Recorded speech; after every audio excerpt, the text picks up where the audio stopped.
Every 90 seconds, someone in a hospital somewhere is told the same 4 words: your kidneys are failing.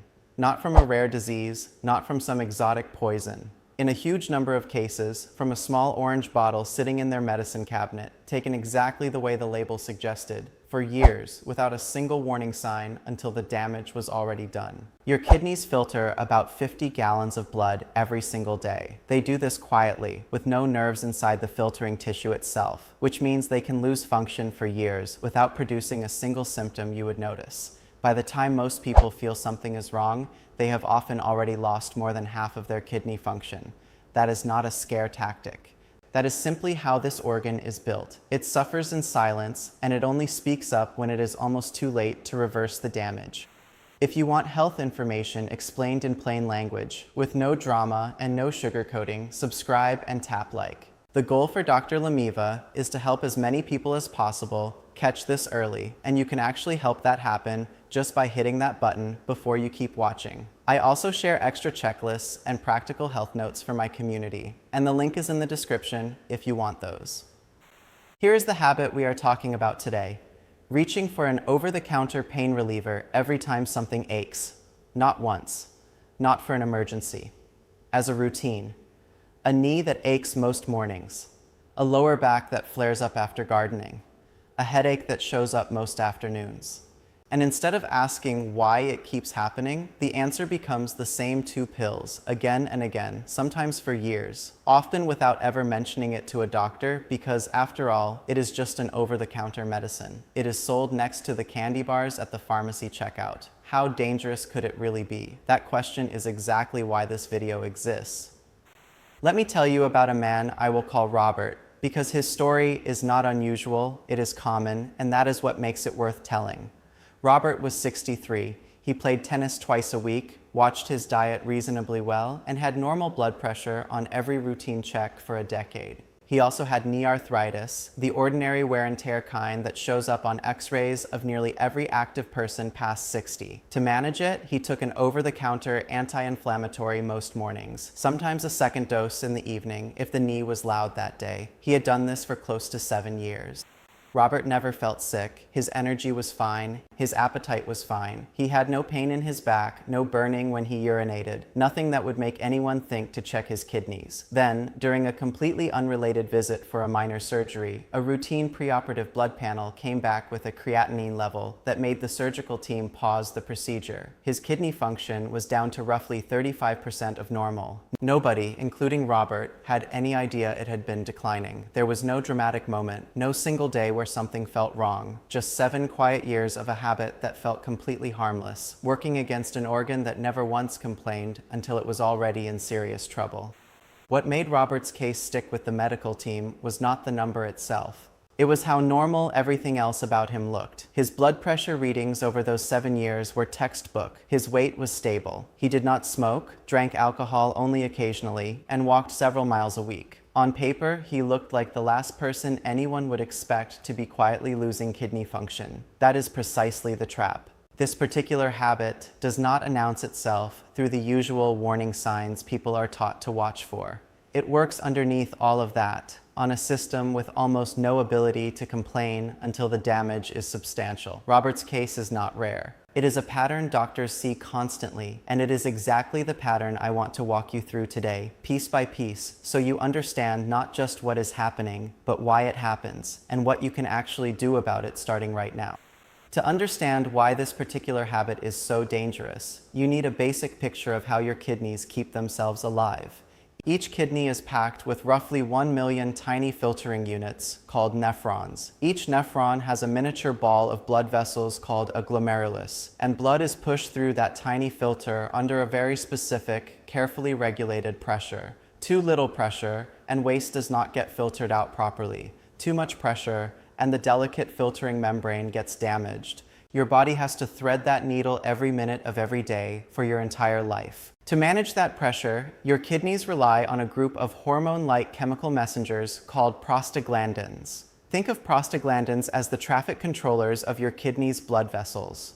When blood flow into the kidney starts to drop, For whatever reason, dehydration, low blood pressure, aging vessels, prostaglandins step in and widen the small artery feeding that filtering unit. That widening keeps enough blood flowing through the filter so it keeps working properly. It is a built-in safety mechanism, and most people never think about it because it simply runs in the background, automatically, for decades. Now here's the part that connects directly back to that little orange bottle. The most common over-the-counter pain relievers, the anti-inflammatory family that includes ibuprofen and naproxen, work by blocking an enzyme called cyclooxygenase, or COX for short. Blocking COX is exactly why these medications reduce pain and swelling so effectively. But COX is also the enzyme your kidneys use to produce those traffic controller prostaglandins. When you block COX to quiet down a sore knee, you are, at the very same time, quieting down the exact chemical signal your kidneys depend on to protect their own blood flow. Take one dose occasionally, and a healthy kidney barely notices. Take a dose almost every day for months or years, especially if you are also mildly dehydrated or older or already have slightly reduced kidney reserve the way most people naturally do past 60, and you have removed the safety mechanism that keeps blood flowing properly through those 1 million tiny filters day after day after day. Over time, the filtering units that are chronically underperfused begin to scar. Scarred nephrons do not regenerate. Once a nephron is gone, it is gone permanently, and the remaining ones have to work harder to compensate. That compensation is exactly why you can lose a very large percentage of kidney function before a standard blood test even flags a problem, because the surviving nephrons quietly pick up the slack until they simply cannot anymore. Doctors actually track this decline in stages, and understanding those stages helps explain why the whole process feels so invisible. In the earliest stage, kidney function is still normal or even slightly elevated on paper because surviving nephrons are working overtime to cover for the ones that are struggling. In the middle stages, eGFR gradually drops, but most people still feel completely normal, maybe slightly more tired than usual, easy to blame on age, work, or poor sleep. It is not until the later stages, when a large share of total filtering capacity is already gone, that classic symptoms like significant swelling, nausea, or noticeable changes in urination reliably show up. By that point, the damage that has already happened is, for the most part, permanent. This staged, silent progression is exactly why relying on how you feel is such an unreliable strategy when it comes to kidney health, and exactly why blood work matters so much more here than it does for almost any other organ. Here is where one of the biggest myths lives, and I want to be very direct about it. The myth is this: if it is sold without a prescription, it must be safe to take regularly. That logic feels reasonable, but it does not hold up. Over-the-counter status tells you a medication is safe for short-term, occasional use by most healthy people.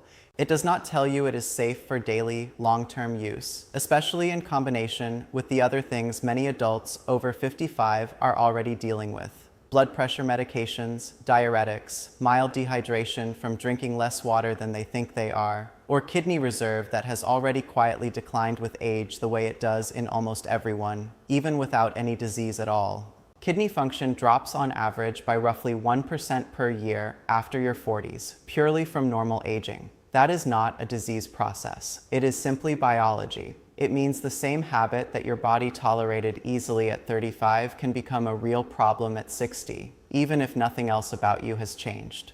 There is a second myth stacked right behind the first one, and it is just as dangerous. The myth says, if my kidneys were being damaged, I would feel it.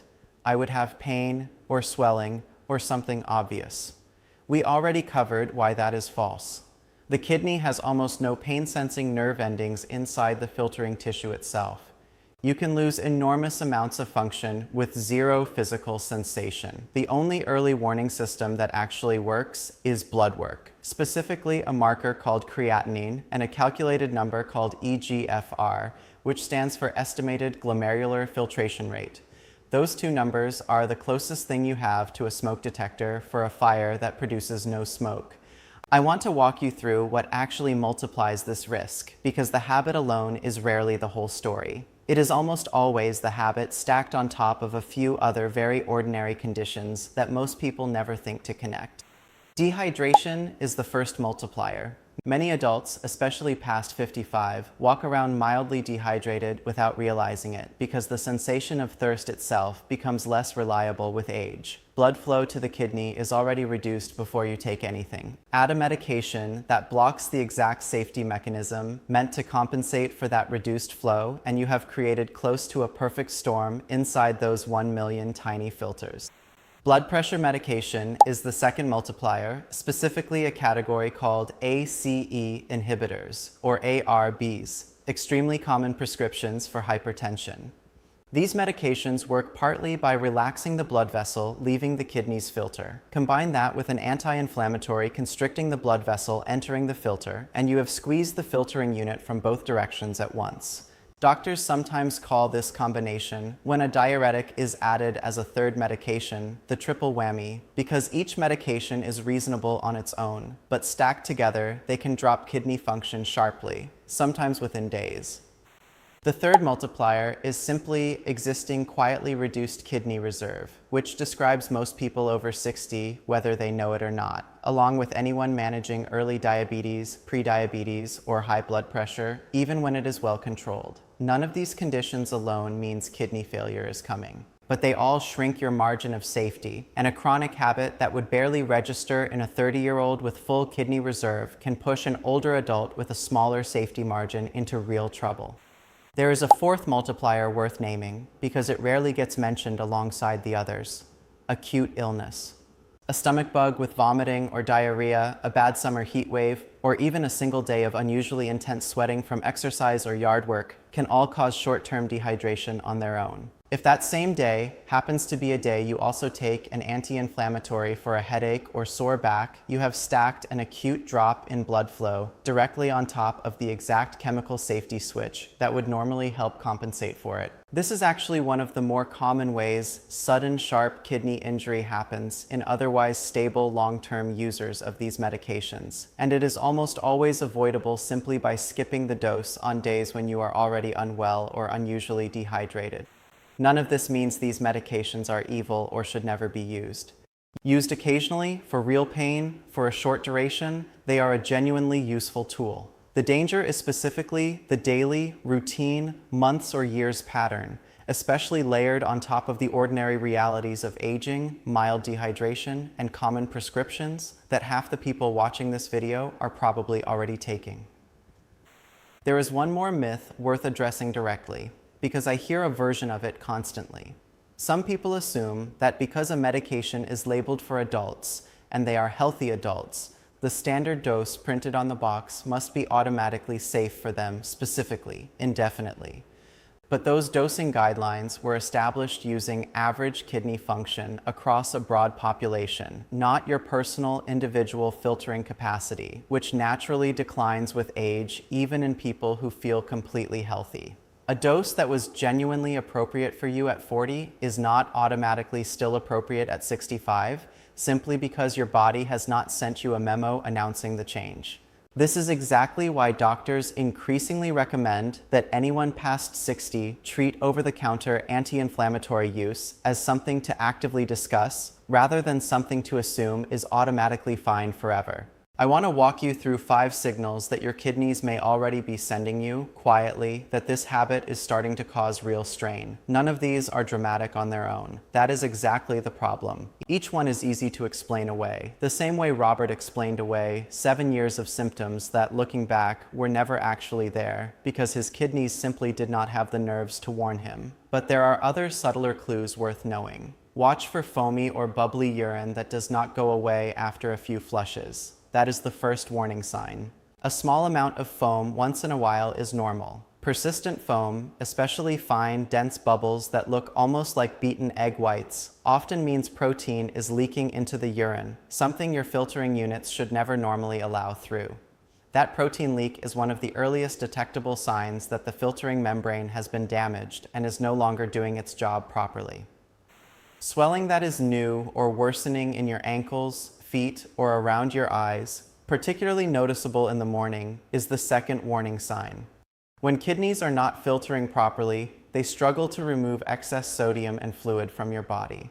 That fluid does not just disappear. It pools in the lowest and softest tissues, which is why ankles and eyelids are usually the first places it shows up. A noticeable change in how often or how much you urinate in either direction is the third warning sign. Urinating significantly more at night than you used to, a pattern called nocturia, or on the other end, urinating noticeably less than your normal fluid intake would suggest. Both point to a filtering system that is no longer regulating fluid the way it should.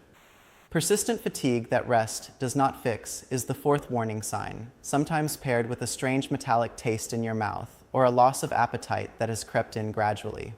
Healthy kidneys help produce a hormone that stimulates red blood cell production. When kidney function drops, that production drops with it, and the result is a specific kind of tiredness, along with waste products building up in the blood that can genuinely change how food tastes to you. The fifth warning sign is one most people never connect to their kidneys at all: a new or worsening pattern of high blood pressure that resists medications that used to work fine. Your kidneys and your blood pressure are locked in a two-way relationship. Damaged kidneys struggle to regulate fluid and certain hormones properly, and that struggle often shows up first as blood pressure that becomes harder to control, sometimes years before a routine blood test ever flags reduced kidney function. Any one of these on its own does not mean disaster. But if you recognize two or more of these, especially alongside a long-running habit of regular over-the-counter pain relief, that combination is worth a direct conversation with a doctor, not a wait-and-see approach. Let's turn this into something you can actually check against your own life right now in under a minute. Ask yourself 4 honest questions. First, in a typical week, how many days do you take an over-the-counter anti-inflammatory pain reliever, whether for a knee, a back, a headache, or general stiffness? If the honest answer is 4 or more days a week, and this has been going on for longer than a few months, that alone puts you in the group worth discussing with a doctor. Second, are you also taking any medication for blood pressure, or a water pill, a diuretic, prescribed by your doctor? If yes, combined with regular anti-inflammatory use, you fall into that triple whammy category we just covered, where the risk is not simply added together, it is compounded. Third, when did you last actually check your water intake against how much you think you are drinking? Most people who consider themselves well hydrated are, in reality, running mildly dehydrated most afternoons, especially past 60, when thirst signals naturally weaken. Fourth, when was the last time you had a blood test that specifically included creatinine and eGFR, not just a general checkup, but that specific kidney marker? If you cannot remember, or it has been more than 2 years, that is your answer right there. If you answered yes to 2 or more of these 4 questions, this is not a video to simply nod along to and move on from. This is a video to act on this week, not eventually. Here's the part I really want you to sit with. Unlike a heart attack or a stroke, kidney damage from this particular habit does not usually have a single dramatic moment where everything suddenly goes wrong. It is a slow slope, which sounds less frightening, but it is actually more dangerous, because a slow slope gives you no natural stopping point. There is no single scary day that makes you finally call the doctor. There is just one more dose and another, each one feeling exactly as harmless as the one before it for years. The genuinely good news buried inside all of this is that early-stage kidney strain from this pattern is very often reversible, or at least stoppable, if it is caught before scarring becomes extensive. Nephrons that are underperfused but not yet permanently scarred can recover real function once normal blood flow is restored. That window does not close in 72 hours the way it does with a stroke, but it does close gradually as more and more nephrons cross the line from strained to permanently scarred. The earlier you interrupt the habit, the more of that filtering capacity you get to keep for the rest of your life. So let's make this practical, because information without action does not protect anyone's kidneys. Start with a brutally simple audit. Take an honest inventory of how often you actually reach for over-the-counter anti-inflammatories in a typical week.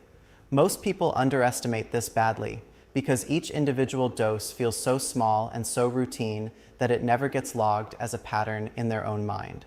Write down every single time for the next 7 days. Seeing the real number on paper is often the moment people realize this has quietly become a daily habit rather than an occasional one. Next, ask your doctor directly whether your pain pattern could be managed with acetaminophen instead for routine aches, It works through a different mechanism and does not carry this same kidney blood flow risk, though it carries its own separate cautions around liver health at high doses, which your doctor can walk you through. Hydration matters too.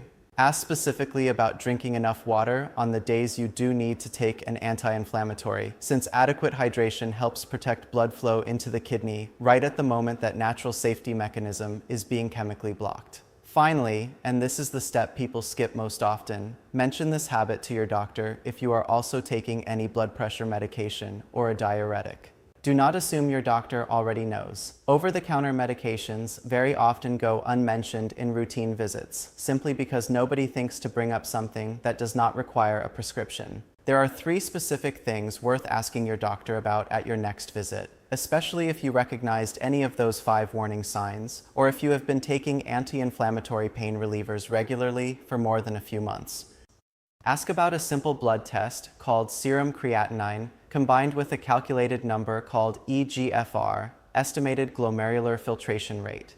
This is the closest thing to a direct measurement of how well your kidneys are currently filtering. An eGFR above 90 is generally considered normal. Between 60 and 89 can be normal for some older adults, or can indicate mild reduction depending on your baseline. Below 60, sustained over 3 months, is one of the clinical markers doctors use to diagnose chronic kidney disease. If you have never had this test, or it has been several years, that is an easy, inexpensive thing to request. A urine test called urine albumin to creatinine ratio, often shortened to UACR, is the second thing worth asking about.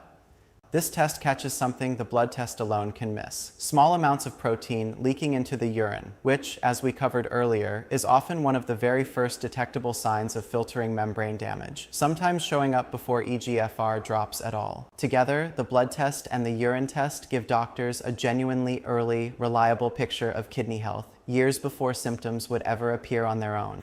Round it out with a direct medication review with your doctor or pharmacist. Sit down with every single medication and supplement you take regularly, prescription and over-the-counter both, and ask which ones interact with kidney function. This single conversation catches an enormous number of cases like Robert's because it forces a pattern that felt invisible to become visible, written down, and reviewed by someone trained to spot that kind of interaction. Stepping back, here is what actually protects your kidneys over the long run, based on what the research consistently points to. Staying genuinely well hydrated, not overhydrated, just consistently enough that your urine runs pale yellow rather than dark, supports healthy blood flow into the filtering units every single day. Reserving anti-inflammatory pain relievers for real, time-limited pain rather than routine daily maintenance preserves the natural prostaglandin safety mechanism your kidneys depend on. Keeping blood pressure in a healthy, doctor-guided range protects the delicate blood vessels inside each nephron from unnecessary long-term stress.